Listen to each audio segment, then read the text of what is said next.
दोस्तों नमस्कार। 4 PM गुजरात पर आप सभी का बहुत बहुत स्वागत है। मैं हूं आपका दोस्त मयूर जानी। अब छत्तीसगढ़ और मध्य प्रदेश के चुनाव तो संपन्न हो गए। अब बारी है राजस्थान और तेलंगाना की। उस पर बात करने वाले हैं इस वीडियो में। दोनों राज्यों में एक राज्य ऐसा है राजस्थान जहां कांग्रेस की सरकार है और ये लगातार राजस्थान के लिए कहा जाता है कि 5 साल के बाद सरकार वहां किसी भी पार्टी की हो वो रिपीट नहीं कर पाती है। वहां की जनता उसको टाटा बाय बाय गुड बाय कर देती है और दूसरे 5 साल अगले 5 साल के लिए फिर किसी और पार्टी की सरकार बनती और बनाई जाती। कांग्रेस और भारतीय जनता पार्टी दो प्रमुख पक्ष हैं वहां पे राजनीतिक, और दोनों को बारी बारी से खेलने का मौका मिलता है। ये राजस्थान की फितरत है, ये बताया जाता है। अब इस बार कुछ दृश्य जो है सबको, जो इसको करीब से देख रहे हैं और न्यूट्रली देख रहे हैं, उन सभी को इस बार दृश्य जो है कुछ उल्टा नजर आ रहा है। नजर ये आ रहा है कि शायद वो सिलसिला, वो रवायत, वो ट्रेडिशन जो है राजस्थान की, वो इस बार टूट जाए और अशोक गहलोत की जो सरकार है कांग्रेस की, वो शायद इस बार रिपीट हो जाए। और ये इसलिए थोड़ा संभव भी लग रहा है क्योंकि राजस्थान में इस बार भारतीय जनता पार्टी खुद जो है अंदरूनी तौर पर बहुत ज्यादा बिखरी हुई, अंदर से टूटी हुई सबको नजर आ रही है। वसुंधरा राजे सिंधिया एक बहुत बड़ा नाम राजस्थान का, भारतीय जनता पार्टी का, लेकिन क्योंकि वो बहुत स्वाभिमानी महिला है तो वो ना चाटुकारिता करती है नरेंद्र भाई की और अमित भाई की और भारतीय जनता पार्टी के और किसी पदाधिकारी की। वो अपने ताकत पर जो है वो लड़ती रहती है।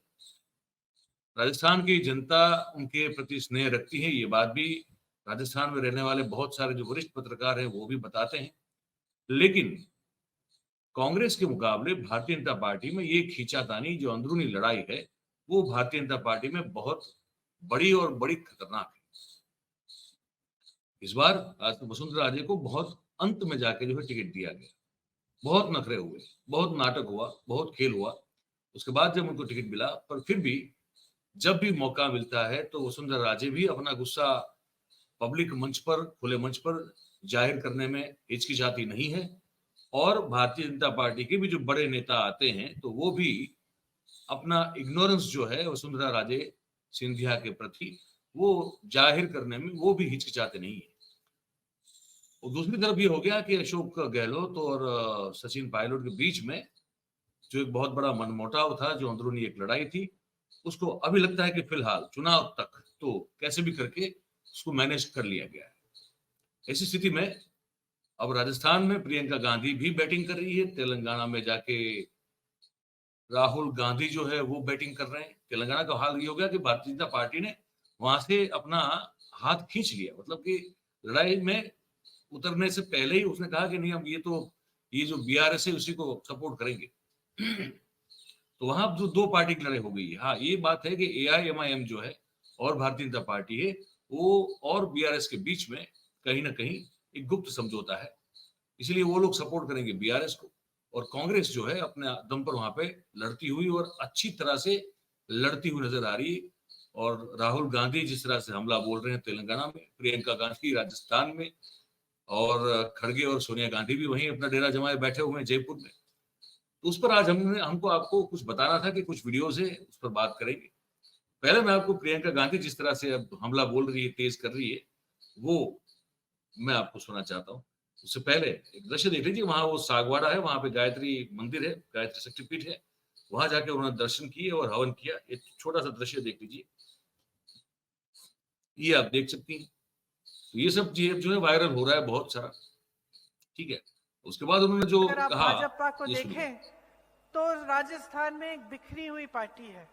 उनसे पूछिए उनके सीएम का चेहरा कौन है, इसका भी जवाब नहीं दे सकते। मोदी जी प्रदेश के कोने कोने में घूम रहे हैं। कभी कभी लगता है कि अपना सीएम ढूंढने के लिए निकले हैं, कि कोने कोने में जाकर सीएम का चेहरा ढूंढें। जो उनके नेता हैं उन पे खुद ही विश्वास नहीं है, अपने नाम पर वोट मांग रहे हैं, तो आपका प्रदेश चलाएगा कौन? मोदी जी तो नहीं आएंगे दिल्ली से चलाने के लिए यहाँ राजस्थान का कोई चाहिए। जो बड़े बड़े नेता हैं इनके, उनको परे कर दिया है, अपने नाम पे वोट मांग रहे हैं। तो हर स्तर पे आप देखेंगे तो जो ये कह रहे हैं ना, जो आपके सामने ये लोग भाषण देते हैं, जो घोषणाएं करते हैं, जो बातें उठाते हैं, उनसे आपको पता चल जाना चाहिए कि उनकी नीयत ठीक नहीं है। आपने गहलोत जी की सरकार देखी, 5 सालों में जैसे वो कह रहे हैं कि जितना मांगो आप मांगते मांगते थक जाओगे, मैं देते देते थकूंगा नहीं। उनकी ये नीयत है, कांग्रेस पार्टी के यही सिद्धांत। बड़ी सरलता से प्रियंका जब बोलती हैं, बड़ी कोई नाटकीयता नहीं होती है, उसमें कोई ड्रामेबाजी नहीं होती, कुछ नहीं होता है। सिंपल सी एक जो बात अपनी रखनी होती है, जैसे हम लोग बातचीत कर रहे हैं, अब हम लोग जो है जिस मतलब इसमें कोई नाटकीयता थोड़ी है। तो वो एक जो उनका वो तरीका है प्रियंका गांधी का, वो लोगों के मन को बहुत अच्छा लगता है, बहुत भाता है। ये लोग राजस्थान से भी बात जो जब हमारी होती है तो लोग कहते हैं कि बड़ी सरल है, बड़ा एकदम सरल व्यक्तित्व है और मुद्दे पे बात करती है। कोई भड़काने वाली कोई बात नहीं होती, ना कोई ऐसी बात होती है जो सिर्फ जुमलेबाजी हो, ऐसा कुछ नहीं होता है।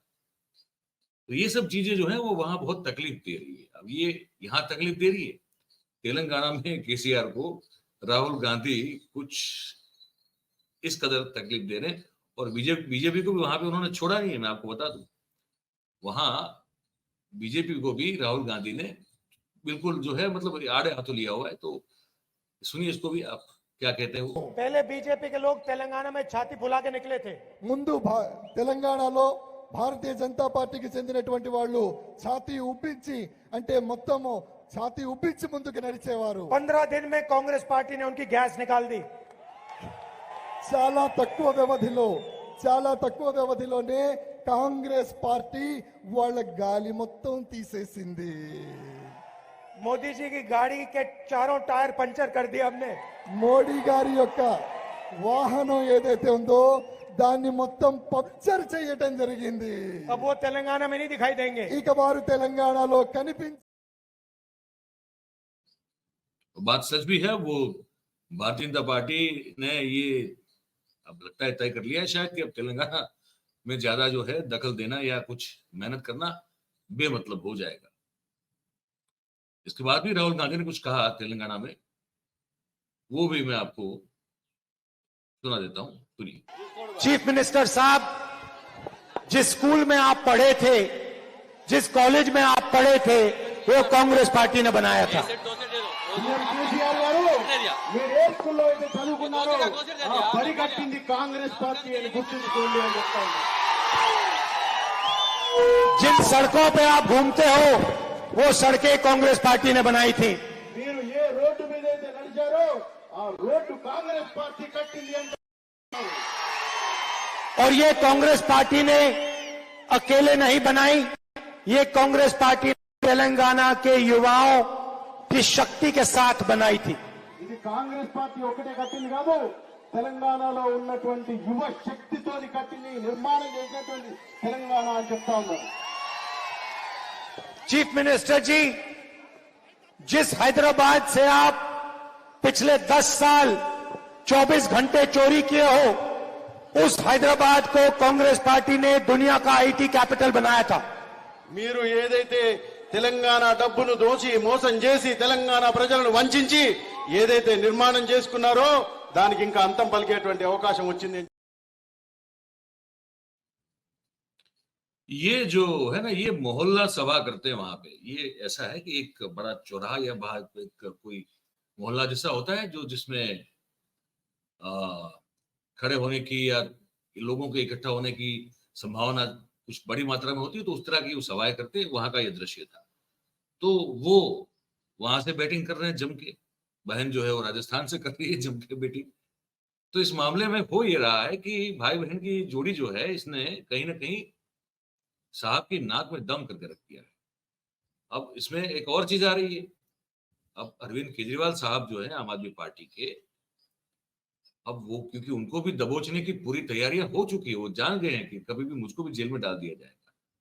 तो वो भी जो है एक तरह से अब उन्होंने भी एक हमला बोला है और वो भी बातचीत ऐसे ही करते हैं जैसे आम आदमी लोग करते हैं।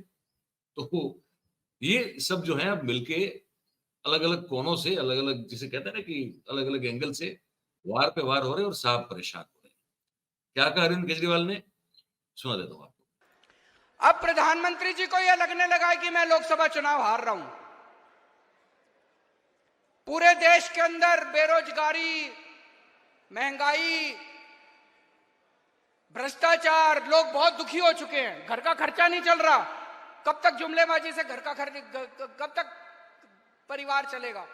अब लोग बहुत दुखी हो चुके हैं। तो अब प्रधानमंत्री जी ने एक नया वो बनाया है कि जितने रीजनल पार्टी के नेता हैं, सब नेताओं को पकड़ पकड़ के जेल में डाल दो। जब रीजनल पार्टी का नेता जेल में जाएगा, चुनाव के पहले उनकी पार्टी के लिए कैंपेनिंग करने वाला कोई नहीं बचेगा और वहां पे बीजेपी स्वीप कर जाएगी चुनाव। तो केवल मेरा नहीं, इन्होंने मेरे को तो जेल में भेजने का प्लान कराई है कि केजरीवाल को जेल में भेज देते हैं। आम आदमी पार्टी चुनाव कैसे करेगी, केजरीवाल प्रचार कैसे करेगा? ममता बनर्जी को प्लान बना रखा है, ममता बनर्जी को जेल में भेज देते हैं, पश्चिम बंगाल में बीजेपी स्वीप कर जाएगी। तेजस्वी यादव को प्लान बना रखा है, तेजस्वी यादव को जेल भेज देते हैं, बिहार में स्वीप कर जाएंगे। हेमंत सोरेन को जेल भेजने का प्लान बना रखा है, हेमंत सोरेन को जेल भेज देते हैं, वहां पे स्वीप कर जाएंगे।